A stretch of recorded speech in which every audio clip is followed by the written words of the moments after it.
जय श्री राधे कृष्ण। आप सभी का आपके अपने YouTube चैनल पर बहुत बहुत स्वागत है। आइए आज आप सुनेंगे अधिक मास पुरुषोत्तम मास महात्म्य कथा में 9वें अध्याय की कथा। अब तक आपने 1 से लेकर के 8 अध्याय कथा को श्रवण किया। अगर नहीं सुना हो तो हमारे चैनल पे वीडियो अपलोड है, आप वहां से जाकर के पिछले अध्यायों का कथा श्रवण कर सकते हैं। हिंदू धर्म में अधिक मास पुरुषोत्तम मास का बड़ा ही विशेष महत्व माना गया है। इन दिनों गंगा स्नान करना, दान पुण्यों का कार्य करना, भगवान श्री हरि विष्णु का पूजन करना, भगवान श्री कृष्ण का पूजन करना, भगवान शिव का पूजन करने का जो कि बड़ा ही विशेष महत्व माना गया है। इस दौरान जितने भी पुण्य कार्य किए जाए इसका कई गुना पुण्य फल प्राप्त होता है। तो आइए सुनते हैं अधिक मास महात्म्य कथा में 9वें अध्याय की कथा। तो बोलिए प्रेम से भगवान विष्णु की जय, माता लक्ष्मी की जय, भगवान श्री कृष्ण की जय, सर्वदेवी देवता की जय। इस प्रकार की कथा को सुनकर सूत जी बोले, तदंतर विस्मय से युक्त नारद मुनि ने मेधावी ऋषि की कन्या का अद्भुत वृतांत पूछा। नारद जी बोले कि हे मुनि, उस तपोवन में मेधावी की कन्या ने बाद में क्या किया और किन मुनि श्रेष्ठ ने उनके साथ विवाह किया। श्री नारायण बोले, अपने पिता को स्मरण करते करते और बराबर शोक करते करते उस घर में कुछ काल उस कन्या का व्यतीत हुआ। युद्ध की तरह भ्रष्ट हुई हिरणी की तरह घबराई, शून्य घर में रहने वाली, दुख रूप अग्नि से उठी हुई, भाप द्वारा बहते हुए, अश्रु नेत्र वाली, जलते हुए हृत कमल वाली, दुख से प्रतिक्षण गरम श्वास लेने वाली, अति दीना घिरी हुई सर्पिणी की तरह अपने घर में संरुद्ध अपने दुख को सोचती और दुख से मुक्त होने के उपाय को न देखती हुई उस कृशोदरी को उसके शुभ भविष्य की प्रेरणा से सांत्वना देने के लिए उस वन में अपनी इच्छा से ही पर क्रोधी, जिनको देखने से ही इंद्र भयभीत होते थे, ऐसे जटा से व्याप्त साक्षात शंकर के समान भगवान दुर्वासा ऋषि आए। हे नारद, भगवान कृष्ण ने राजा युधिष्ठिर से कहा कि हे राजेंद्र, वह दुर्वासा आए जिसको कि आपकी माता कुंती ने बालापन में प्रसन्न किया था। तब उन सुपूजित महर्षि ने देवताओं को आकर्षण करने वाली विद्या उन्हें प्रदान की।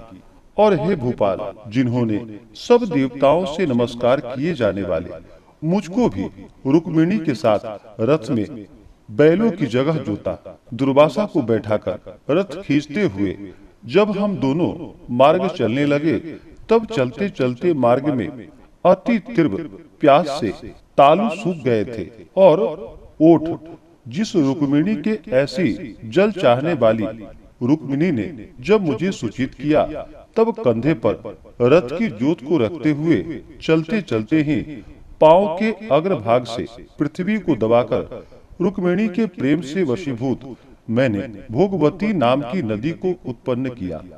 तब वही भोगवती ऊपर से बहने लगी। अनंतर उसी के जल से हे महाराज, रुक्मिणी की प्यास को मैंने बुझाया।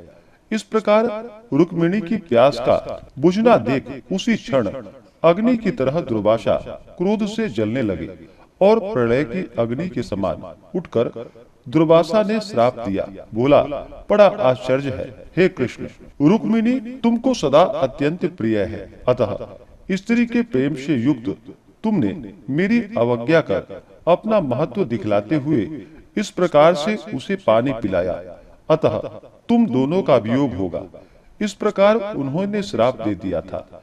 हे युधिष्ठिर, वही वह दुर्वासा मुनि है, साक्षात रुद्र के अंश से उत्पन्न दूसरे काल रुद्र की तरह, महर्षि अत्रि के उग्र तपरूप कल्प वृक्ष के दिव्य फल, पतिव्रताओं के सिर के रत्न, अनुसुया भगवती के गर्भ से उत्पन्न अत्यंत मेधायुक्त दुर्वासा नाम के ऋषि, अनेक तीर्थों के जल से भींगी हुई जटा से भूषित सिर वाले साक्षात तपोमूर्ति दुर्वासा ऋषि को आते देखकर कन्या ने शोक सागर से निकलकर धैर्य से मुनि के चरणों में प्रार्थना की। प्रार्थना करने के बाद जैसे वाल्मीकि ऋषि को जानकी अपने आश्रम में ले आई थी, वैसे ही वह भी दुर्वासा को अपने घर में लाकर अर्घ्य, पाद्य और विविध प्रकार के जंगली फलों और पुष्पों से स्वागत के लिए आज्ञा लेकर आदर पूर्वक पूजन कर तदंतर, हे राजन, यह बाला बोली कि हे महाभाग, हे अत्रि कुल के सूर्य, आपको प्रणाम है। हे साधु, मेरी जैसी अभागन के घर में आज आपका शुभागमन हुआ है। हे मुने, आपके आगमन से आज मेरा भाग्योदय हुआ है, अथवा मेरे पिता के पुण्य के प्रवाह से प्रेरित मुझे सांत्वना देने के लिए ही आप मुनि सत्तम आए हैं। आप जैसे महात्माओं के पांव की धूल जो है वह तीर्थ रूप है। उस धूल का स्पर्श करने वाली मैं अपना जन्म आज सफल कर सकी हूँ। आज मेरा व्रत भी सफल है। आप जैसे पुण्यात्मा के जो मुझे आज दर्शन हुए, अतः आज मेरा उत्पन्न होना और मेरा पुण्य सफल है। ऐसा कहकर वह कन्या दुर्वासा के सामने चुपचाप खड़ी हो गई। तब भगवान शंकर के अंश से उत्पन्न दुर्वासा मुनि मंद हास्य युक्त बोले। दुर्वासा बोले, हे द्विसुते, तू बड़ी अच्छी है। तूने अपने पिता के कुल को तार दिया है। यह मेधावी ऋषि के तप का फल है, जो उन्हें तेरी जैसी कन्या उनके घर में उत्पन्न हुई। तेरी धर्म में तत्परता जान कैलाश से मैं यहाँ आया हूँ और तेरे घर आकर तेरे द्वारा मेरा पूजन हुआ। हे वरारोहे, मैं शीघ्र ही बद्रिकाश्रम में मुनीश्वर सनातन नारायण देव के दर्शन के लिए जाऊंगा, जो प्राणियों के हित के लिए अत्यंत उग्र तप कर रहे हैं। कन्या बोली कि हे ऋषि, आपके दर्शन से ही मेरा शोक समुद्र सूख गया है। अब इसके बाद मेरा भविष्य उज्जवल है, क्योंकि आपने मुझे सांत्वना न दी। हे मुनि, मेरी उस प्रादुर्भूत बड़ी भारी ज्वाला युक्त रूप अग्नि को क्या आप नहीं जानते हैं? हे दया सिंधु, हे शंकर, उस दुखाग्नि को शांत कीजिए। मेरे विचार से हर्ष का कारण मुझे कुछ भी दिखलाई नहीं देता। न मेरे माता है, न पिता, न भाई है जो धैर्य प्रदान करता।